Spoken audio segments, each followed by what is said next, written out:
Hello guys, welcome silent technical. അപ്പൊ നമ്മള് ഇന്ന് പല ആൾക്കാരും കുറച്ച് ദിവസമായിട്ട് ചോദിച്ചുകൊണ്ടിരിക്കുന്ന ഒരു ചോദ്യത്തിന്റെ ഉത്തരവായിട്ടാണ് വന്നിരിക്കുന്നത്. നമ്മുടെ ടെലിഗ്രാം ഗ്രൂപ്പുകൾ വഴി, അതുപോലെ ക്ലാസിന്റെ ഇടയിൽ, അതുപോലെ ഡയറക്റ്റ് മെസ്സേജുകളൊക്കെ വഴി കുറെ ആൾക്കാർ കുറച്ച് ദിവസമായിട്ട് നമ്മളോട് ചോദിച്ചുകൊണ്ടിരിക്കുന്ന ഒളിഞ്ഞും തെളിഞ്ഞും ചോദിച്ചുകൊണ്ടിരിക്കുന്ന ഒരു ക്വസ്റ്റ്യൻ. നമുക്ക് PSC ഒരുമാതിരിപ്പെട്ട എല്ലാ എക്സാംസും, എല്ലാ എക്സാംസും, എല്ലാ ലെവൽ ഓഫ് എക്സാംസും നമുക്ക് ഈ വരുന്ന 2 മാസത്തിന്റെ ആ ഒരു ഇടവേള, 2 മാസം ഇല്ല, ഒരു മാസത്തിന്റെ ആ ഒരു ഇടവേളക്കിടക്ക് നമുക്ക് എല്ലാത്തിനും ഡേറ്റ് അങ്ങ് കിട്ടി തന്നിട്ടുണ്ട്. ഓവർസിയർ ഗ്രേഡ് 1 ഉണ്ട്, LSCD AE എക്സാം ഉണ്ട്, അതുപോലെ നമുക്ക് ഓവർസിയർ ഗ്രേഡ് 2 എക്സാംസ് ഒക്കെ നമ്മുടെ PSC ഈ ജൂൺ 26 ഇതുപോലെ അങ്ങോട്ടേക്ക് ആ ഒരു മാസ കാലയളവ്, പിന്നെ ജൂലൈ 30 വരെയുള്ള രീതിയിൽ ആ ഒരുപാട് എക്സാംസ് നമ്മുടെ മുന്നിലേക്ക് കിട്ടി തന്നിട്ടുണ്ട്. അപ്പൊ ഇതിൽ ഏതൊക്കെ പ്രിപ്പയർ ചെയ്യണം, ഏതൊക്കെ എങ്ങനെ പ്രിപ്പയർ ചെയ്യണം എന്നൊക്കെയുള്ള രീതിയിലുള്ള ഡൗട്ട്സിലാണ്, കുറെ കൺഫ്യൂഷൻസിലാണ് നമ്മൾ പല ആൾക്കാരും ഇരിക്കുന്നത്. അപ്പൊ ഇതിനൊക്കെ ഒരു ഉത്തരം തരാനായിട്ട്, അതുപോലെ നമ്മൾ ഇനി അങ്ങോട്ടേക്കുള്ള ആ കാര്യങ്ങളൊക്കെ എങ്ങനെ പ്ലാൻ ചെയ്യണം എന്നൊക്കെയുള്ള ഒരു കാര്യങ്ങൾക്ക് വേണ്ടിയിട്ടല്ല, ഒരു ഐഡിയ നിങ്ങൾക്ക് തരാൻ വേണ്ടി. ഐഡിയ മീൻസ് നമ്മളൊരു സെറ്റ് ഓഫ് നമുക്ക് നല്ലതാണ് തോന്നുന്ന കുറച്ച് കാര്യങ്ങൾ പറഞ്ഞുതരാം. അപ്പൊ നിങ്ങൾ അതിൻ്റെതായ രീതിയിൽ നിങ്ങളുടെ ആ ഒരു ലെവൽ ഓഫ് പ്രിപ്പറേഷൻ, നിങ്ങൾ എത്രത്തോളം ആ ഒരു ലെവൽ, നിങ്ങൾ ആ പഠിച്ചതിന്റെയും അതുപോലെ റിവിഷൻ ചെയ്തതിന്റെ ഒക്കെ ആ ഒരു ലെവൽ എത്രത്തോളം എത്തി നിൽക്കുന്നുള്ളതിന്റെ ബേസിൽ നിങ്ങൾ നിങ്ങളുടേതായ ഡിസിഷൻ, ഇത് എന്തായാലും ഒരു സെറ്റ് ഓഫ് ആൾക്കാർക്കോ അല്ലെങ്കിൽ ഒരു ഗ്രൂപ്പ് ഓഫ് ആൾക്കാർക്കോ വേണ്ടി നമ്മൾ ചെയ്യുന്ന ഒരു വീഡിയോ, എല്ലാവർക്കും കൂടി ഒരു വീഡിയോ ആണ്. അപ്പൊ എല്ലാവരും ഇത് കംപ്ലീറ്റ്ലി കാണുക. നമ്മള് എങ്ങനെ എക്സാമിന് പ്രിപ്പയർ ചെയ്യണം, ഏതൊക്കെ എക്സാമിന് പ്രിപ്പയർ ചെയ്യണം, ഇനി ഞാൻ എല്ലാ എക്സാമിനും പ്രിപ്പയർ ചെയ്യാൻ എനിക്ക് പറ്റുമോ, അതുപോലെ ഇനി പ്രിപ്പയർ ചെയ്യുകയാണെങ്കിൽ നമ്മൾ ഏതൊക്കെ സ്ട്രാറ്റജീസിന്റെ ഭാഗമായിട്ട്, അല്ലെങ്കിൽ ഏതൊക്കെ സ്ട്രാറ്റജീസ് വെച്ചിട്ടായിരിക്കും പ്രിപ്പയർ ചെയ്യേണ്ടത്. അപ്പൊ ഇതൊക്കെയാണ് നമ്മൾ ഇന്ന് ഡിസ്കസ് ചെയ്യാൻ പോകുന്നത്. അപ്പൊ ഫസ്റ്റ് തന്നെ ആ ഒരു ഡൗട്ട് ഇതാണ്, AE വേണോ, അല്ലെങ്കിൽ ഗ്രേഡ് 1 വേണോ, അല്ലെങ്കിൽ ഗ്രേഡ് 2 വേണോ, അല്ലെങ്കിൽ അതിന്റെ ഇടയിലുള്ള ബാക്കി ഒരുപാട് കുറെ എക്സാം, സെറ്റ് ഓഫ് എക്സാംസ് ഉണ്ട്, അതിൽ ഏതൊക്കെ നമുക്ക് പ്രിപ്പയർ ചെയ്യാം എന്നുള്ളത്, അല്ലെങ്കിൽ ചെയ്യണം എന്നുള്ളതാണ് നമ്മൾ ഇന്ന് പറയാൻ പോകുന്നത്. അപ്പൊ ആ ഒരു ഡിസിഷൻ എടുക്കുന്നതിന് മുന്നേ നിങ്ങളോട് തന്നെ ഈ ഒരു ക്വസ്റ്റ്യൻ ഒന്ന് ചോദിക്കുക. നിങ്ങൾ ഏത് ലെവലിലാണ്, ഒരു ബിഗിനർ ലെവലാണോ, അല്ലെങ്കിൽ ഒരു ഇൻ ബിറ്റ്വീൻ ലെവലാണോ, അല്ലെങ്കിൽ അത്യാവശ്യം നല്ലതുപോലെ കുറെ കാലങ്ങളായിട്ട് ഈ ഒരു എക്സാംസ് ഒക്കെ മുന്നിൽ കണ്ടുകൊണ്ട് എന്തായാലും ഈ ഒരു കാര്യമൊക്കെ വരുന്ന ഏതെങ്കിലും ഒരു സമയത്ത് വരുന്നുള്ള കാര്യം നമുക്ക് അറിയാമായിരുന്നു അപ്പൊ അതൊക്കെ കാരണം നമ്മൾ ഓൾറെഡി അത്യാവശ്യം പ്രിപ്പയർ ചെയ്ത് മുന്നോട്ട് പോയിട്ടുള്ള ആൾക്കാരാണ് നിങ്ങളെങ്കിൽ, അങ്ങനെ ആ ഒരു ലെവലാണ് നിങ്ങളെങ്കിൽ നിങ്ങൾ എന്ത് ചെയ്യാം, അല്ലെങ്കിൽ ഈ പറഞ്ഞ ആ ഒരു ബിഗിനർ ലെവലാണെങ്കിൽ നമുക്ക് എന്തൊക്കെ ചെയ്യാനുള്ളത്, അതാണ് നമ്മൾ പറയുന്നത്.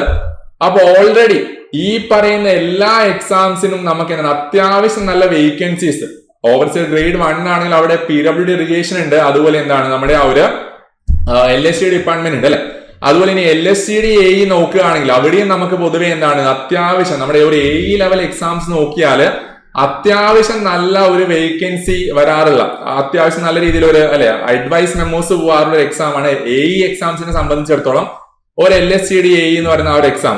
അതുപോലെ ഗ്രേഡ് 2 ലെവലിലും ഉള്ള എക്സാംസിനൊക്കെ തന്നെ അത്യാവശ്യം നല്ല വേക്കൻസീസ് ഉണ്ടാവുന്നതാണ്. അപ്പൊ ആ ഒരു കേസിൽ ഏതൊരു കാര്യത്തിനാണ് നമ്മൾ പണ്ട് മുതലേ എല്ലാ വീഡിയോസിലും പറഞ്ഞല്ലേ, ആ ഒരു പ്രോബബിലിറ്റി ഓഫ് സക്സസ് എന്ന് പറയുന്ന ആ ഒരു സാധനം, നമ്പർ ഓഫ് ഫേവറബിൾ ഔട്ട്കംസ് ആയി നമുക്ക് കിട്ടാൻ പോകുന്ന ആ ഒരു number of advice memos vacancies പല കാര്യങ്ങൾ ഡിപ്പെൻഡ് ചെയ്യാറുണ്ട്. എന്നാലും ഈ പറഞ്ഞ പോലെ നമുക്ക് ഒരു പ്രീവിയസ് ട്രെൻഡിന്റെ ഒക്കെ ബേസിൽ ഈ പറയുന്ന എല്ലാ എക്സാംസിനും അത്യാവശ്യം നല്ലൊരു വേക്കൻസീസ് ക്രിയേറ്റ് ചെയ്യപ്പെടാൻ പോകുന്ന എക്സാംസ് ആണ്. അപ്പൊ ഫസ്റ്റ് ഞാൻ പറഞ്ഞ നിങ്ങൾ ഈ ഒരു ക്വസ്റ്റ്യൻ നിങ്ങളോട് ചോദിക്കും, നിങ്ങൾ ഒരു ബിഗിനർ ലെവൽ ആണോ, അല്ലെങ്കിൽ നിങ്ങൾ ഒരു അത്യാവശ്യം നല്ല രീതിയിൽ പ്രിപ്പയർ ചെയ്ത ആൾക്കാരാണോ എന്നുള്ളത്.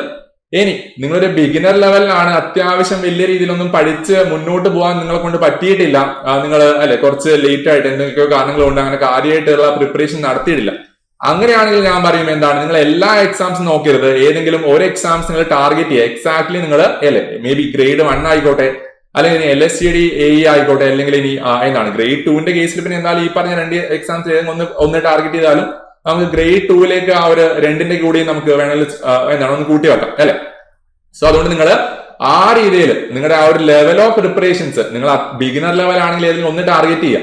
അതേസമയത്ത് നിങ്ങൾ ഒരു അത്യാവശ്യം നല്ലതുപോലെ പ്രിപ്പയർ ചെയ്ത് ഷോർട്ട് നോട്ട്സ് ഒക്കെ നിങ്ങളുടെ കയ്യിലുണ്ട്, നിങ്ങൾ കുറെ ക്വസ്റ്റ്യൻസ് ഒക്കെ ചെയ്ത് ഓൾറെഡി കുറച്ചൊന്ന് സെറ്റ് ആയിട്ട് മൊത്തം കാര്യങ്ങൾക്കൊന്ന് പദം വരുത്തി നിൽക്കുന്ന ആൾക്കാരാണെങ്കിൽ നിങ്ങൾ വേണമെങ്കിൽ ഈ പറയുന്ന എല്ലാ എക്സാംസും ഒരുപോലെ തന്നെ ഇമ്പോർട്ടൻസ് കൊടുക്കുക, ഒരുപോലെ തന്നെ എഴുതുക LSCD AE എക്സാംസ് ഉണ്ട്, അതുപോലെ ഗ്രേഡ് 1 ഉണ്ട്, ഗ്രേഡ് 2ന്റെ കേസ് ഞാൻ പറഞ്ഞല്ലോ. എന്തായാലും ഈ പറയുന്ന കാര്യങ്ങളൊക്കെ അനുബന്ധിച്ചുള്ള കുറെ കാര്യങ്ങളൊക്കെ തന്നെയാണ്, സിലബസ് ഒക്കെ എന്തായാലും അവര് കോമൺ ഒക്കെ ആയതുകൊണ്ട് രണ്ടിലും വരുന്ന സിലബസ് ഒക്കെ തന്നെയാണ് എന്തായാലും നമ്മൾ ഗ്രേഡ് 2ന്റെ അകത്തുള്ളത്. അതുകൊണ്ട് അതിന്റെ അകത്ത് വലിയൊരു പ്രശ്നം വരുന്നില്ല. നമ്മൾ മെയിൻലി ആ ഒരു ഇൻ ബിറ്റ്വീൻ ഗ്രേഡ് 1 LSTD അതിന്റെ ഇടയിലുള്ള ആ ഒരു കാര്യം നമുക്ക് പറയാം അല്ലെ. അപ്പൊ ഈ പറഞ്ഞ കേസ് ആദ്യം നമ്മൾ ഫിക്സ് ചെയ്തു. ഏത് 2 എക്സാം എനിക്ക് വേണം അല്ലെങ്കിൽ ഏതെങ്കിലും ഒരു എക്സാം എനിക്ക് മതി അല്ലെ. അത് നിങ്ങൾ ഓൾറെഡി ഫിക്സ് ചെയ്ത് കഴിഞ്ഞു ഇവിടെ. ഇനി ആ ഒരു ഡിസിഷൻ എടുക്കാൻ, ഈ ഒരു ബിഗിനർ ലെവലിലെ ആളാണെന്ന് പറഞ്ഞല്ലേ, ഇനി ആ ഒരു ഡിസിഷൻ എടുക്കാൻ വേണ്ടിയുള്ള കുറച്ച് കാര്യങ്ങൾ, അതായത് ചില ആൾക്കാർക്ക് പ്രിഫറൻസസ് ഉണ്ടാവും. അത് എനിക്കൊരു ആയിട്ട് തന്നെ അല്ലെ ഒരു ഒരു ലെവൽ എക്സാംസ് എഴുതി ഒരു അസിസ്റ്റന്റ് എഞ്ചിനീയർ ആയിട്ടാണ് എനിക്ക് ജോലിയിൽ കയറണം, ഗവൺമെന്റ് സർവീസിൽ കയറാനുള്ള പ്രിഫറൻസ് ഉള്ള ആളുണ്ടാവും. അതല്ല എനിക്ക് ഏതെങ്കിലുമൊക്കെ എക്സാം മതി, അത്യാവശ്യം ഒരു ബേസ് മാത്രമേ എനിക്കുള്ളൂ, അപ്പൊ ആ ഒരു രീതിയിൽ ഞാൻ മുന്നോട്ട് എങ്ങനെ പോകും അല്ലെ. അതുപോലെ ചില ആൾക്കാരുണ്ടാവും, ഈ ഒരു പല ആൾക്കാരുടെ നിങ്ങൾ കേൾക്കുന്ന ഒരു കാര്യം, ഈ LSTD എക്സാമിന്റെ ജോലി ഭാരം, അതുപോലുള്ള കുറെ കാര്യങ്ങൾ. അതുപോലെ ഈ ചില ആൾക്കാർക്ക് ഈ PWD ഇറിഗേഷനിൽ തന്നെ ജോലി കയറാൻ നോക്കി, അങ്ങനത്തെ പല പല പ്രിഫറൻസസ് നമ്മൾ പേഴ്സൺ ടു പേഴ്സൺ ഡിപ്പെൻഡ് ആവും. അതുകൊണ്ട് ഞാൻ അത് എക്സാക്ട്ലി നിങ്ങൾ ഇന്ന പ്രിഫറൻസ് തന്നെ വെച്ച് പഠിക്കണം എന്ന് ഞാൻ പറയില്ല. സോ അതുകൊണ്ട് ആ ഒരു പ്രിഫറൻസ് ഒക്കെ നിങ്ങൾ ആദ്യം സെറ്റ് ചെയ്യാം. സോ നിങ്ങൾക്ക് ആയിട്ട് തന്നെ കയറണമെങ്കിൽ ഉറപ്പായിട്ട് നമുക്ക് വേറെ ഓപ്ഷൻ അല്ലെ, ആ ഒറ്റ ഒരു ഓപ്ഷൻ ആണ് LSTD ആണ്. ഇൻ കേസ് എനിക്ക് PWD ഇറിഗേഷനിൽ കയറിയാൽ മതി, അത് ഓവർസീസ് ഗ്രേഡ് 1 ആയിട്ട് കയറിയാൽ മതി, കുറച്ച് കഴിഞ്ഞാൽ എന്തായാലും ഡിപ്പാർട്ട്മെന്റ് എക്സാംസ് വരും, എനിക്ക് അവിടെ നിന്ന് മാറാം എന്നൊക്കെയുള്ള രീതിയിലുള്ള ഒരു ഐഡിയ ആണെങ്കിൽ അത് നിങ്ങൾ സെറ്റ് ചെയ്യുക. ഇനി അതല്ല, നമ്മൾ കുറച്ചും കൂടി നമ്മുടെ ഒരു ലെവൽ, ഞാൻ പറഞ്ഞ ഒരു ബിഗിനർ ലെവൽ ആണെങ്കിൽ നമുക്ക് ഏകദേശം നമ്മുടെ ഒരു ലെവലിനെ പറ്റി ഒരു ഐഡിയ ഉണ്ടാവില്ല, നമ്മൾ ഏത് ലെവലിലാണ് ഷാജി ആയിട്ടുള്ള ഒരു ഐഡിയ നമുക്ക് ഉണ്ടാവുമല്ലോ അല്ലെ. സോ ആ ഒരു ഐഡിയ, ഒരു കൺസെപ്റ്റ് അല്ലെങ്കിൽ ഒരു ന്യൂമറിക്കൽ ബേസിൽ നല്ല സ്ട്രോങ് ആയിട്ടുള്ള ആൾക്കാരാണ് നിങ്ങളെങ്കിൽ നിങ്ങൾ എന്ത് ചെയ്യുക, ആ ഒരു ലെവൽ എക്സാംസ് നമുക്ക് അത്ര വലിയൊരു ബുദ്ധിമുട്ടുണ്ടാക്കേണ്ടതല്ല. ഇനി അതല്ല, തിയററ്റിക്കൽ ബേസ് ആണ് നിങ്ങൾക്ക് കുറച്ചും കൂടി പഠിച്ചെടുക്കാൻ എളുപ്പം, അതുപോലെ ഓർത്ത് വെക്കാനുള്ള ഒരു പവർ അല്ലെ, ആ ഒരു മെന്റാലിറ്റി, ആ ഒരു ആ ഒരു സംഭവം നിങ്ങൾക്ക് കൂടുതലുണ്ടെങ്കിൽ നമുക്ക് കുറച്ചും കൂടി ആപ്റ്റ് ആവുക നമ്മുടെ ആ ഒരു ഗ്രേഡ് 1 എക്സാം അല്ലെങ്കിൽ നമ്മുടെ ഓവർസിയർ ഗ്രേഡ് 2, 3 എക്സാംസ് ഒക്കെയാണ് അല്ലെ.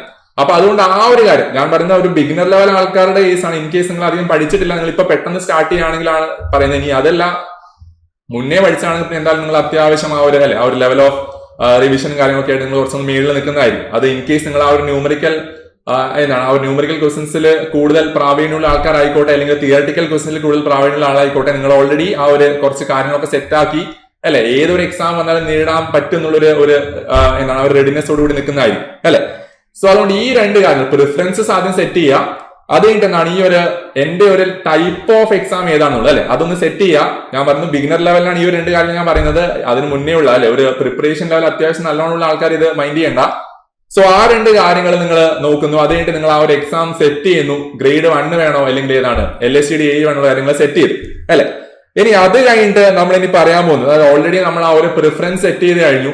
ഇനി അവിടെ നമ്മൾ എങ്ങനെയാണ് കട്ട് ഓഫിന്റെ കേസുകളൊക്കെ നമ്മൾ ഓൾറെഡി പല പല വീഡിയോസിലായിട്ട് പറയുന്നത്. അതുകൊണ്ട് ഞാൻ ഇത് തൽക്കാലം നമ്മൾ പറയുന്നില്ല. ആ ഒരു കട്ട് ഓഫ് എത്ര വേണമെന്നുള്ളത് നിങ്ങളത് ഗ്രേഡ് 1 എക്സാം എടുത്താൽ വേറെയാണല്ലേ, കുറച്ച് അത്യാവശ്യം നല്ല കട്ട് ഓഫ് വരാറുണ്ട്.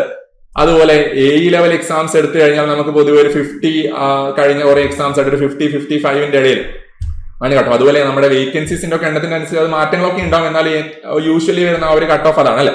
അതുപോലെ നമ്മുടെ എക്സാം പാറ്റേൺസ്, അതുപോലെ പല പല ചേഞ്ചസ് ഉണ്ടാവാറുണ്ട്, ക്വസ്റ്റ്യൻ ടഫ് ആവാം, അതുപോലെ കുറെ കാര്യങ്ങൾ, അതിലൊക്കെ ചെറിയൊരു വേരിയേഷൻസ് ഒക്കെ വരാം. അപ്പൊ അത് നമ്മൾ ഓൾറെഡി പ്രീവിയസ് വീഡിയോസ് ഒക്കെ ഡിസ്കസ് ചെയ്തുകൊണ്ട് ഞാൻ കട്ട് ഓഫിന്റെ കേസിൽ കാര്യമായിട്ട് പറയുന്നത്, നമുക്ക് ഈ ഒരു മാർക്കിന്റെ ആ ഒരു സ്പ്ലിറ്റേജിന്റെ കേസ് അല്ലെ. ഇനി നിങ്ങൾ ആ ഒരു ഗ്രേഡ് 1 എക്സാം ആണ് അല്ലെങ്കിൽ ഗ്രേഡ് 2 എക്സാം ആണ് അല്ലെങ്കിൽ LSTD എക്സാം ആണ് ഞാൻ പ്രിപ്പയർ ചെയ്യാൻ പോകുന്നത്, ആ ഒരു തീരുമാനം നിങ്ങൾ എടുത്തു. ഇനി അങ്ങനെയുള്ള ആൾക്കാർ, അതൊരു ബിഗിനർ ലെവലുള്ള ആൾക്കാർക്ക്, അതുപോലെ ഒരു ഓൾറെഡി നമ്മൾ കുറച്ച് പ്രിപ്പയർ ചെയ്തിട്ട് അത്യാവശ്യം നല്ല സെറ്റായി നിൽക്കുന്ന ആൾക്കാർ അല്ലെ. സോ ഈ 2 ആൾക്കാർക്കും കൂടി എങ്ങനെയാണ് നമ്മൾ ആ സിമിലർ ആയിട്ടുള്ള ഒരു സ്റ്റഡി പ്ലാൻ, ഒരു സ്ട്രാറ്റജി പറയുന്നുള്ളത്. അപ്പൊ ഞാൻ ആദ്യം ചെയ്യാൻ പോകുന്നത് നമ്മൾ എന്തായാലും ഇപ്പം പറഞ്ഞു തുടങ്ങി ഇങ്ങോട്ടേക്ക് വന്നത് ആ ഒരു ബിഗിനർ ലെവലിലെ ആൾക്കാർക്കാണ് അല്ലെ. അപ്പൊ അവർക്ക് ഈ പറയുന്ന ആ ഒരു സിലബസ് ആണെങ്കിൽ നിങ്ങൾ ആ ഒരു സിലബസ് മാത്രം ഫോളോ ചെയ്യുക.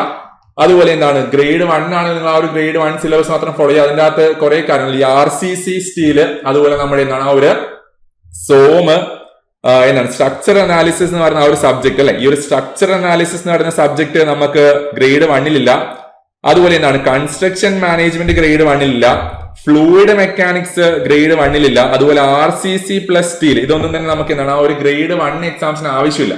അപ്പൊ നിങ്ങൾ ബാക്കിയുള്ള കാര്യം മാത്രം പഠിക്കുക. അത് കഴിഞ്ഞിട്ട് ഗ്രേഡ് 1 ഗ്രേഡ് 2 ആണ് നോക്കുന്നതെങ്കിൽ ആ ഗ്രേഡ് 1 എക്സാംസിന് ശേഷം അല്ലെ, ആ ഗ്രേഡ് 1 എക്സാംസ് കംപ്ലീറ്റ് ആയതിനു ശേഷം നിങ്ങൾക്ക് പിന്നെയും ഏകദേശം ഒരു മാസത്തിന്റെ അടുത്തുണ്ട് അല്ലെ.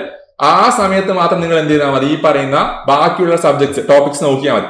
അപ്പൊ ആ ഒരു മാർക്കിന്റെ സ്പ്ലിറ്റേജ് ഒക്കെ വെച്ചിട്ട് സർവേ BM+BC അതുപോലെ എന്താണ് നമുക്ക് ആ ഒരു ഇവാലുവേഷൻ അല്ലെ, ആ ഒരു ക്വാണ്ടിറ്റി സർവേ വാലുവേഷന്റെ അകത്ത് ഇതെല്ലാം കൂടി തന്നെ ഈ ഒരു രണ്ട് സാധനം ആ രണ്ട് കോളത്തിന്റെ അകത്ത് ആ രണ്ട് റോസിനകത്ത് നമുക്ക് ഒരു 50 മാർക്ക് ഉണ്ട് അല്ലെ. സോ അത് കംപ്ലീറ്റ് ആയിട്ട് പഠിക്കുക. അതിന്റെ അകത്ത് തന്നെ ഇനീഷ്യലി അത് സ്റ്റാർട്ട് ചെയ്യാം. നമുക്ക് ആ ഒരു വെയിറ്റേജ് കൂടുതലുള്ള സബ്ജക്റ്റുകൾ ആദ്യം സ്റ്റാർട്ട് ചെയ്യാം. സോ ആ രീതിയിൽ പോവുക. ഇനി നമ്മുടെ എന്താണ് A-ലെവൽ ആൾക്കാരാണ് നിങ്ങളെങ്കിൽ, A-ലെവലിലുള്ള ആ ഒരു ബിഗിനർ ലെവൽ ആൾക്കാരാണ് നമുക്ക് ഇനി എന്താണ് അസിസ്റ്റന്റ് എക്സാംസിനാണ് പഠിക്കുന്നതെങ്കിൽ എന്താണ് ആദ്യം നിങ്ങൾ പഠിക്കുക ഈ ഒരു RCC+T പഠിക്കുക അല്ലെ. RCC+T പഠിക്കുക. അതിന് 20 മാർക്ക് ഉണ്ട്. അത് കഴിഞ്ഞിട്ട് ഈ ഒരു ഗ്രൂപ്പ് ഓഫ് സബ്ജക്ട് പഠിക്കുക, ജിയോടെക്, ട്രാൻസ്പോർട്ടേഷൻ, എൻവയറമെന്റില്. അത് കഴിഞ്ഞിട്ട് ഈ ഒരു BM+BC+ കൺസ്ട്രക്ഷൻ മാനേജ്മെന്റ് എല്ലാം കൂടി 70 മാർക്ക് വന്നു. സോ അതാണ് നമ്മൾ ആദ്യം നിങ്ങൾ പ്രിഫറൻസ് കൊടുക്കേണ്ടത്. അപ്പൊ ഞാൻ ഈ പറഞ്ഞത് എന്താണ് ജസ്റ്റ് നമ്മൾ ഒരു ബിഗിനർ ലെവൽ ആണെങ്കിൽ നിങ്ങൾ AE എക്സാം പ്രിപ്പയർ ചെയ്യുന്നു, അല്ലെങ്കിൽ ഒരു ഗ്രേഡ് 1 എക്സാമിന് പ്രിപ്പയർ ചെയ്യുന്നു, അങ്ങനെയാണെങ്കിൽ ഏതൊക്കെ സബ്ജക്റ്റിന് ആദ്യം പ്രിഫറൻസ് കൊടുക്കുക എന്നുള്ള കാര്യമാണ് അല്ലെ. ഇനി ഇത് മൊത്തമായിട്ട് നമുക്ക് ഇനി എന്താണ് ആ ഒരു കോമൺ ആയിട്ട് രണ്ട് എക്സാംസിനും പ്രിപ്പയർ ചെയ്യുന്ന ആൾക്കാരുടെ കേസ് ആണെങ്കിൽ അല്ലെ, ഞാൻ പറയും നിങ്ങളടുത്ത് പറയുന്ന കാര്യം എന്തായാലും ഗ്രേഡ് 1 എക്സാം ആണ് ആദ്യം വരുന്നത്. സോ അതുകൊണ്ട് അതിന് കുറച്ച് പ്രിഫറൻസ് ഉണ്ട്. പക്ഷെ അവിടെ ഒരു ചെറിയ പ്രശ്നം ഉണ്ടല്ലേ, നമുക്ക് ആ ഗ്രേഡ് 1 എക്സാം എന്ന് പറയുന്നത് എപ്പോഴാണ് നമ്മുടെ ആ ഒരു ജൂൺ 27. അത് കഴിഞ്ഞിട്ട് ഏകദേശം ഒരു 10 ദിവസം കഴിഞ്ഞാൽ നമുക്ക് എന്താണ് ആ ഒരു നമ്മുടെ LSTD എക്സാം വരും അല്ലെ. അപ്പൊ അതുകൊണ്ട് നമുക്ക് ആ ഗ്രേഡ് 1 എക്സാംസിന് ഇല്ലാത്ത സബ്ജക്റ്റ് ഒക്കെ ലാസ്റ്റ് പോയിട്ട് ആ 10 ദിവസം പഠിക്കാന്നുള്ള ഒരു ഐഡിയ ആണെങ്കിൽ അത് അത്യാവശ്യം കുറച്ച് ഫ്ലോപ്പ് ആവാൻ ചാൻസ് ഉണ്ട്. സോ അതുകൊണ്ട് നിങ്ങൾ ചെയ്യേണ്ട കാര്യം എന്ന് പറയുന്നത് ഈ ഒരു വീഡിയോ കാണുന്നതല്ലേ, നമ്മൾ ആദ്യം നിങ്ങൾ എന്ത് ചെയ്യാം, നിങ്ങൾ ആദ്യം തന്നെ എന്താണ് ആ ഒരു ഈ RCC+T ഗ്രേഡ് 1 ഇല്ല, പക്ഷെ അതിന് അത്യാവശ്യം വലിയൊരു വെയിറ്റേജ് 20 മാർക്ക് നമുക്കൊരു A-ലെവൽ എക്സാംസിന് അത് വരാറുള്ളതാണ്. അതുകൊണ്ട് ഇത് നിങ്ങൾ ആദ്യം നാളെ അല്ലെങ്കിൽ ഇന്ന് നിങ്ങൾ പഠിപ്പ് സ്റ്റാർട്ട് ചെയ്യുന്ന സമയത്ത് RCC+T ആദ്യം എടുത്ത് അങ്ങ് പഠിക്കുക. ഓക്കെ, RCC+T നിങ്ങൾ ആദ്യം എടുത്ത് പഠിക്കുക. അത് കഴിഞ്ഞിട്ട് എന്താണ് അത് കഴിഞ്ഞിട്ട് നമ്മുടെ എന്താണ് ഈ ഒരു CM പ്ലസ് എന്താണ് നമ്മൾ പറഞ്ഞ സ്ട്രക്ചർ അനാലിസിസ് അതുപോലെ ഫ്ലൂയിഡ് മെക്കാനിക്സ് ആണ് പിന്നെ വരുന്ന ആ ഒരു എക്സ്ട്രാ സബ്ജക്ട് അല്ലെ, ബാക്കി നമ്മുടെ ഗ്രേഡ് 1 അകത്തില്ലാത്തത്.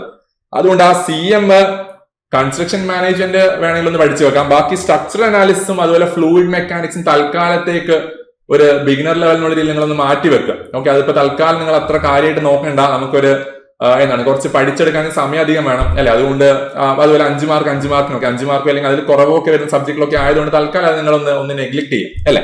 സോ കൺസ്ട്രക്ഷൻ മാനേജ് അത്ര വലിയൊരു സബ്ജക്ട് അല്ല. അതിനകത്ത് അത്യാവശ്യം വരുന്ന എക്സാംസിന്റെ ക്വസ്റ്റ്യൻസ് ഒക്കെ ചില ജനറൽ ക്വസ്റ്റ്യൻസ് പോലത്തെ കാര്യങ്ങളൊക്കെ വരാറുണ്ട്. എന്നാലും പൊതുവേ ഒരു സിമിലർ ആയിട്ടുള്ള ക്വസ്റ്റ്യൻസ് ഒക്കെയാണ് ആ ഒരു പാറ്റേൺസിൽ വരാം അല്ലെ. അതുകൊണ്ട് അതും കൂടി നിങ്ങളൊന്ന് പഠിച്ചു വെക്കുക. ഇനി അത് കഴിഞ്ഞിട്ട് പിന്നെ എന്താണ് നമുക്ക് ആ ഒരു കോമൺ ആയിട്ടുള്ള കാര്യങ്ങളിലേക്ക് പോകാം അല്ലെ. അപ്പൊ ഞാൻ പറഞ്ഞു നിങ്ങൾ RCC+T ഓൾറെഡി പഠിച്ച ആൾക്കാരാണ് അല്ലെ, അതൊക്കെ ഒന്ന് ബ്രഷപ്പ് ചെയ്യുന്നു. എന്താണ് ആ ഒരു റിവിഷൻ എന്നുള്ള രീതിയിലാണ് നിങ്ങൾ ഇനി അങ്ങോട്ട് മുന്നോട്ട് പോകും അല്ലെ. ഓൾറെഡി പ്രിപ്പയർ ചെയ്ത ആൾക്കാരാകുമ്പോൾ എന്തായാലും ആ ഒരു റിവിഷൻ എന്നുള്ള രീതിയിലാണ് പോകുന്നുണ്ടാവും. അപ്പൊ അതുകൊണ്ട് നിങ്ങൾ ഒരു 4-5 ദിവസം കൊണ്ട് ഈ ഒരു RCC+T പഠിക്കുക. അത് കഴിഞ്ഞിട്ട് എന്താണ് നമുക്ക് ആ ഒരു ഗ്രേഡ് 1 എക്സാമിന് അല്ലെ ഏകദേശം ഒരു 40 ദിവസം അല്ലെ, ഒരു 40-42 ദിവസമൊക്കെ നമുക്ക് ബാക്കിയുള്ളൂ. ഒരു അപ്രോക്സിമേറ്റ്ലി ആ ഒരു അത്ര നമ്പർ ഓഫ് ഡേയ്സേ ബാക്കിയുള്ളൂ അല്ലെ.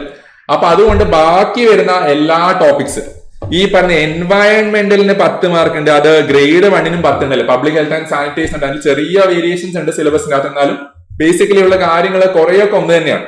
അതുപോലെ ട്രാൻസ്പോർട്ടേഷന്റെ കേസിലും 10 മാർക്കാണ് 2 എക്സാമിന് നോക്കിയാൽ. അതുപോലെ ജിയോടെക്കിന്റെ കേസിലും 10 മാർക്കാണ് 2 എക്സാമിന് നോക്കിയാൽ. അതുപോലെ നമ്മുടെ BM+BC കേസ് നോക്കിയാൽ രണ്ടിന്റെ അകത്ത് 20 മാർക്ക്. ആ കൺസ്ട്രക്ഷൻ മാനേജ്മെന്റ് അതിൽ ഒരു 3-4 മാർക്കിന്റെ ക്വസ്റ്റ്യൻ ഉണ്ടാവും. എന്നാലും കമ്പാരിറ്റീവ്ലി ആ 2 എക്സാംസിനും നല്ല ഹൈ വെയിറ്റേജ് ഉള്ള ആളാണ്. സോ അതുകൊണ്ട് പിന്നെ നിങ്ങൾ ഈ RCC+T പഠിച്ചതിന് ശേഷം ആദ്യം എങ്ങോട്ടേക്ക് പോവാ? ഫസ്റ്റ് ഞാൻ പറഞ്ഞു RCC+T പഠിക്കാനല്ലേ. അത് കഴിഞ്ഞിട്ട് എന്താണ് ഈ പറയുന്ന സെക്കൻഡ് പ്രിഫറൻസ് നിങ്ങൾ ആ ഒരു BM+BC കൺസ്ട്രക്ഷൻ മാനേജ്മെന്റ് അതിൽ ഞാൻ പറഞ്ഞല്ലോ ആദ്യം നിങ്ങൾ കൺസ്ട്രക്ഷൻ മാനേജ്മെന്റ് പഠിച്ചു കഴിഞ്ഞാൽ പിന്നെ വീണ്ടും അല്ലെ ആ ഒരു ഗ്രേഡ് 1 കംപ്ലീറ്റ് നിങ്ങൾ ഗ്രേഡ് 1 നിങ്ങൾക്ക് നിങ്ങളുടെ ആ ഒരു ശ്രദ്ധ മാറ്റാൻ പറ്റും. ഇനി ആ ഒരു BM+BC കംപ്ലീറ്റ് ചെയ്യുന്നു. അത് കഴിഞ്ഞിട്ട് ഏതാണ് അത് കഴിഞ്ഞിട്ട് നിങ്ങൾ സർവേ ആൻഡ് വാലുവേഷൻ നോക്കുക. രണ്ടിനും എന്താണ് അത്യാവശ്യം ഇവിടെ 30 മാർക്ക് ഉണ്ട്. അതുപോലെ ഇവിടെ 10 മാർക്കാണ്. ഈ എക്സാംസിന് 10 മാർക്ക് എന്നാൽ നിങ്ങൾ അത് രണ്ടും കൂടി ഒന്ന് പഠിച്ചെടുക്കുക അല്ലെ. ഇനി അത് കഴിഞ്ഞിട്ട് നമ്മൾ എന്താണ് ആ തിയറി ഓഫ് സ്ട്രക്ചേഴ്സ് ഉണ്ട്. ഇറിഗേഷൻ പ്ലസ് ഹൈഡ്രോളജി ഇവിടെ 10 മാർക്ക് ഉണ്ടല്ലേ. ഇവിടെ 5 മാർക്കിനാണ് പൊതുവെ ക്വസ്റ്റൻസ് വരിക. അത് കഴിഞ്ഞിട്ട് നിങ്ങൾ ആ ഒരു ഇറിഗേഷൻ പ്ലസ് ഹൈഡ്രോളജിയിലേക്ക് കിടക്കുക അല്ലെ. ആ ഒരു ഓർഡറിൽ നിങ്ങൾ ഈ പറയുന്ന കോമൺ ആയിട്ട് നല്ല ഹെവി വെയിറ്റേജ് വരുന്ന സബ്ജക്റ്റുകൾ ആദ്യം പഠിക്കുക. സോ ആദ്യം ഞാൻ പറഞ്ഞു BM+PC പഠിക്കാൻ. പിന്നെ 10 മാർക്ക് ഡയറക്റ്റ് ആയിട്ട് വരുന്ന ജിയോടെക് ഉണ്ട്, ട്രാൻസ്പോർട്ടേഷൻ ഉണ്ട്, അതുപോലെ എന്താണ് എൻവയൺമെന്റ് അല്ലെ. സോ ആ ഒരു എന്താണ് ആ ഒരു 5 എന്താണ് ഈ ഒരു അല്ലെ 1 2 3 4 ഞാൻ RCC+T ഒഴിവാക്കിയ ബാക്കിയുള്ള 4 പിന്നെ ആ ഒരു ഓർഡർ അതാണ്. ആദ്യം BM+BC പിന്നെ ആ ഒരു ജിയോടെക്കോ അല്ലെങ്കിൽ ട്രാൻസ്പോർട്ടേഷൻ എൻവയൺമെന്റ് അല്ലെ അതെല്ലാം കൂടി പഠിക്കുക. സോ അവിടെ തന്നെ നമുക്ക് ഇനി അത് AE എക്സാം ആയിക്കോട്ടെ അല്ലെങ്കിൽ നമ്മുടെ ഗ്രേഡ് 1 എക്സാം ആയിക്കോട്ടെ 60 മാർക്ക് അല്ല 60 അല്ല ഒരു 50 മാർക്കിന്റെ ആ ഒരു വെയിറ്റേജ് നമ്മൾ അവിടെ പഠിച്ചു കഴിഞ്ഞു അല്ലെ. പിന്നെ അത് കഴിഞ്ഞിട്ട് നിങ്ങൾ എന്ത് ചെയ്യുക, സർവേ ആൻഡ് വാല്യൂഷനിലേക്ക് പോവുക, സ്ട്രക്ചർ എന്താണ് തിയറി ഓഫ് സ്ട്രക്ചേഴ്സിലേക്ക് പോവുക, അത് കഴിഞ്ഞിട്ട് ഇറിഗേഷൻ ഹൈഡ്രോളജിയിലേക്ക് പോവുക അല്ലെ. ആ ഒരു ഓർഡറിൽ നിങ്ങൾ പഠിച്ചു പോവുക. സോ ബേസിക്കലി ആ എന്താണ് ആ ഒരു ജഗ്ലിംഗ് ആണ് അല്ലെ, നമ്മളൊരു ഒരു പന്താട്ടമാണ് റൈറ്റ്. സോ ആ ഒരു രീതിയിൽ നിങ്ങൾ ആ ഒരു പ്ലാനിങ്ങോട് കൂടി എന്ത് ചെയ്യുക, ഈ ഒരു AE എക്സാംസിന് അല്ലെങ്കിൽ ഗ്രേഡ് 1 എക്സാംസിന് ആ ഒരു പ്രിഫറൻസ് പോലെ നിങ്ങൾ ചെയ്യാന്ന് പറഞ്ഞു. ഇനി അതെല്ലാം നിങ്ങൾ രണ്ടും കൂടി കോമൺ ആയിട്ട് ചെയ്യുകയാണെങ്കിൽ, കോമൺ ആയിട്ട് നിങ്ങൾ പഠിക്കുകയാണെങ്കിൽ, ആ ഒരു ഓൾറെഡി റിവിഷൻ ഒക്കെ അല്ലെ ഒരു റിവിഷൻ സ്റ്റേജിലൊക്കെ എത്തി നിൽക്കുന്ന ആൾക്കാര് ആ ഒരു കോമൺ ആയിട്ടുള്ള രീതിയിൽ പഠിക്കുകയാണെങ്കിൽ ഈ ഒരു പ്രിഫറൻസ്, ഞാൻ ജസ്റ്റ് പ്രിഫറൻസസ് പറഞ്ഞതാണ്, നിങ്ങൾ ആ ഒരു ഓർഡറിൽ. അപ്പൊ ഞാൻ പറഞ്ഞു ആദ്യം RC60 പഠിച്ചു വെക്കുക, അത് കഴിഞ്ഞിട്ടുള്ള ബാക്കിയുള്ള ആ ഒരു കോമൺ സബ്ജക്റ്റിലേക്ക് കടക്കാം. അതാണ് നമ്മൾ ഒരു അഡ്വൈസ് തരാനുള്ളത്. സോ ഈ ഒരു രീതിയിൽ നിങ്ങൾ മുന്നോട്ടേക്ക് പോവുക. സോ ബേസിക്കലി നമുക്ക് എന്തായാലും നല്ല വെയിറ്റേജും നല്ല വേക്കൻസീസ് ഒക്കെ വരുന്ന ഒരു എക്സാം ആണ് അല്ലെ. അതുകൊണ്ട് തന്നെ എക്സാംസ് ആണ്, അതുകൊണ്ട് തന്നെ നിങ്ങൾ ആ ഒരു ഇമ്പോർട്ടൻസ് അവിടെ കൊടുക്കുക. ഇനി അങ്ങോട്ടേക്കുള്ള ആ ഒരു 45 ദിവസം അല്ലെങ്കിൽ ഒരു 45 ദിവസം എന്ന് പറയുന്നത് ഞാൻ ആ ഒരു ഗ്രേഡ് 1 എക്സാം, അതുപോലെ വീണ്ടും ഒരു മാസത്തോളം നമ്മുടെ എന്താണ് ആ ഒരു ഗ്രേഡ് 2 എക്സാം അല്ലെ. സോ ഈ ഗ്രേഡ് 1ഉം LSTD ചെയ്യും കഴിഞ്ഞാൽ നിങ്ങൾ പിന്നെ അവിടെ പഠിപ്പ് നിർത്തരുത്. നമുക്ക് ഏതിൻ്റെ അകത്താണ് ഭാഗ്യം തെളിയാന്നുള്ളത് നമുക്ക് പറയാൻ പറ്റില്ല. ഇൻ കേസ് അതിൻ്റെ അകത്ത് നിങ്ങൾ ചെറിയ ഫ്ലോപ്പ് ആയി പോവുകയാണെങ്കിൽ നമുക്കൊരു ഗ്രേഡ് 2 എക്സാം കൂടി വരുന്നുണ്ട്. സോ ആ ഒരു മൊമെന്റ് നിങ്ങൾ കണ്ടിന്യൂ ചെയ്യുക. നമ്മുടെ ആ ഒരു ജൂലൈ 30 അല്ലെ, ജൂലൈ 30 നമ്മുടെ ആ ഒരു സീരീസിൽ വരുന്ന ആ ഒരു ലാസ്റ്റ് എക്സാം. സോ അത്രയും കാലം നിങ്ങൾ എന്തായാലും കണ്ടിന്യൂസ് ആയിട്ട് പഠിക്കുക.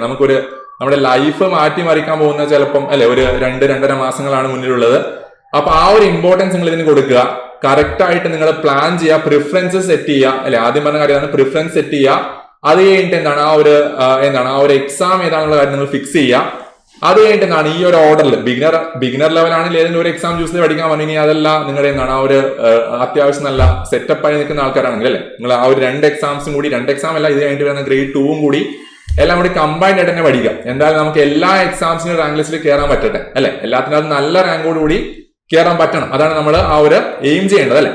അത് റാങ്ക് ലിസ്റ്റിൽ വരാൻ പോകുന്ന ആൾക്കാരൊക്കെ മിക്കവാറും കോമൺ ആയിരിക്കും. അപ്പൊ അതുകൊണ്ട് നമ്മൾ ഏതെങ്കിലും ഒരു റാങ്ക് ലിസ്റ്റിൽ കയറിയാലും എന്താണെങ്കിലും അത്യാവശ്യം നമുക്കൊരു നല്ലൊരു ചാൻസ്, ഒരു അഡ്വൈസ് നമുക്ക് കിട്ടാനുള്ള ചാൻസ് ഉണ്ട്. ഇൻ കേസ് ഒരു അഡ്വൈസ് മെമ്മോ വന്നാൽ എന്തായാലും ആ അതിലേക്കായിരിക്കും ആൾക്കാർക്ക് പോകാൻ താല്പര്യം കൂടുതൽ. സോ അതുകൊണ്ട് ബാക്കി ഓബിയസ്ലി ഗ്രേഡ് 1ലും ഗ്രേഡ് 2 എക്സാംസിനൊക്കെ വരുന്ന ആ ഒരു റാങ്ക് ലിസ്റ്റിന്റെ അകത്തൊക്കെയുള്ള ലാസ്റ്റ് കുറച്ച് താഴോട്ട് നിൽക്കുന്ന ആൾക്കാർക്കും അത്യാവശ്യം നല്ലൊരു ചാൻസ് ഈ ഒരു എക്സാംസിന്റെ ഇടയിൽ വരുന്നുണ്ട് അല്ലെ. സോ അതുകൊണ്ട് നിങ്ങൾ ആ ഒരു തളർച്ച ഉണ്ടാവരുത്. ആ ഒരു 2.5 മാസം കറക്റ്റ് ആയിട്ട് പഠിക്കുക. സോ ഉറപ്പായിട്ട് നമുക്ക് ആ ഒരു എക്സാംസ് ഒക്കെ എഴുതിയിട്ട് ഒരു റാങ്ക് ലിസ്റ്റ് അല്ലെ നല്ല ഹൈ റാങ്കോട് കൂടി നമ്മുടെ ആ ഒരു ഗവൺമെന്റ് ജോലി എന്ന സ്വപ്നത്തിലേക്ക് നടന്നു കയറാൻ പറ്റണം. അതാണ്. അപ്പൊ നമ്മൾ ഇതിന്റെ ലാസ്റ്റ് നമ്മൾ പുതുതായിട്ട് ആരംഭിക്കാൻ പോകുന്ന കുറച്ച് ബാച്ചസിന്റെ കാര്യം പറയാനുണ്ട്. സോ ഫസ്റ്റ് നമ്മൾ പറയുന്നത് ഇനി ഉടനെ തുടങ്ങാൻ പോകുന്ന ഒരു ബാച്ചാണ് സൺഡേ ഹൈബ്രിഡ് ബാച്ചും ഉണ്ട്, അതുപോലെ ഒരു റെഗുലർ ഓവർസർ ബാച്ച് സ്റ്റാർട്ട് ചെയ്യുന്നുണ്ട്. സോ സൺഡേ ഹൈബ്രിഡ് ബാച്ചിന് പ്രത്യേകത പറഞ്ഞാൽ പൊതുവെ പല ആൾക്കാർ ജോലി ചെയ്യുന്ന ആൾക്കാരുണ്ടാവാം അല്ലെ. അപ്പൊ നിങ്ങൾക്ക് ബാക്കി വീക്ക് ഡേയ്സിൽ പ്രിപ്പറേഷൻ ഒന്നും കാര്യമായിട്ട് ചെയ്യാൻ പറ്റുന്നില്ല എന്നൊക്കെയുള്ള പ്രശ്നങ്ങൾ ഉണ്ടാവും. അപ്പൊ അതുകൊണ്ട് നിങ്ങൾക്ക് സൺഡേസിൽ മാത്രം വന്നിട്ട് നമ്മുടെ ഓഫ്ലൈൻ ക്ലാസ് ക്യാമ്പസ് ഉണ്ട് കോഴിക്കോട്. അതുപോലെ ഹൈബ്രിഡ് ബാച്ചാണ്. ബാക്കി കുറെ സബ്ജക്ട്സ് നമുക്ക് റെക്കോർഡായിട്ട് നിങ്ങളുടെ കയ്യിൽ അവൈലബിൾ ആയിരിക്കും. അതുപോലെ റെഗുലർ ബാച്ചസിന്റെ കാര്യം പിന്നെ പറയണ്ട അല്ലെ, ഓഫ്ലൈൻ ആണ്, ഫുൾ സബ്ജക്ട് ഓഫ്ലൈൻ ആയിട്ട് വരും. അത് സ്റ്റാർട്ട് ചെയ്യുന്നത് മെയ് 26 അതുപോലെ ഹൈബ്രിഡ് ബാച്ച് സ്റ്റാർട്ട് ചെയ്യുന്നത് മെയ് 18 ഫസ്റ്റ് 50 സ്റ്റുഡൻസ് ആ താഴെ കാണുന്ന നമ്പർ ഉണ്ട്. അതുപോലെ നമ്മുടെ ഈ ഒരു വീഡിയോന് താഴെ ലിങ്ക്സ് ഉണ്ടാവും. അപ്പൊ അതിൽ രജിസ്റ്റർ ചെയ്യുക. ആ രജിസ്റ്റർ ചെയ്യുന്ന ഫസ്റ്റ് 50 ആൾക്കാർക്ക് ഫ്രീ ക്ലാസ് ആണ്. അപ്പൊ നിങ്ങൾക്ക് ആദ്യം വന്നിട്ട് ആ ക്ലാസ് ഒക്കെ ഒന്ന് കേട്ടില്ല, ഫ്രീ ആയിട്ടൊന്ന് കേട്ട് അതിന്റെ ആ ഒരു മികവൊക്കെ പരിശോധിക്കണമെന്നുണ്ടെങ്കിൽ വന്നിട്ട് ജോയിൻ ചെയ്യാം. ഫസ്റ്റ് 50 സ്റ്റുഡൻസിന് മാത്രമാണ് ഫ്രീ. അപ്പൊ നിങ്ങൾ പെട്ടെന്ന് തന്നെ ആ ഒരു നമ്പർ താഴെ കാണുന്ന നമ്പറിൽ വിളിക്കുക, അല്ലെങ്കിൽ നമ്മുടെ ആ താഴെയുള്ള ലിങ്കിൽ കോൺടാക്ട് ചെയ്യുക. അതുപോലെ നമ്മൾ ഇനി ഒരു ഹൈബ്രിഡ് AE ബാച്ചും കൂടി സ്റ്റാർട്ട് ചെയ്യുന്നുണ്ട്. അത് വരുന്നത് മെയ് 25 മുതലാണ്. ഈ പറഞ്ഞ സെയിം കാര്യങ്ങളൊക്കെ തന്നെ കുറെ ഓഫ്ലൈൻ ലെക്ചേഴ്സ് ഉണ്ട്. അതിന്റെ കൂടെ നിങ്ങൾക്ക് റെക്കോർഡഡ് വീഡിയോസും കിട്ടുന്നതായിരിക്കും. അപ്പൊ ഇതിനൊക്കെ വേണ്ടിയിട്ട് നിങ്ങൾ താഴെ കാണുന്ന നമ്പേഴ്സിലോ കോൺടാക്ട് ചെയ്യുക, കാര്യങ്ങളൊക്കെ അന്വേഷിക്കുക അല്ലെ. പെട്ടെന്ന് തന്നെ ഈ ബാച്ചിലൊക്കെ ജോയിൻ ചെയ്യുക. അപ്പൊ തൽക്കാലം ഞാൻ ഈ വീഡിയോ ഇവിടെ എൻഡ് ചെയ്യുന്നു. അപ്പൊ താങ്ക് യു, ബൈ.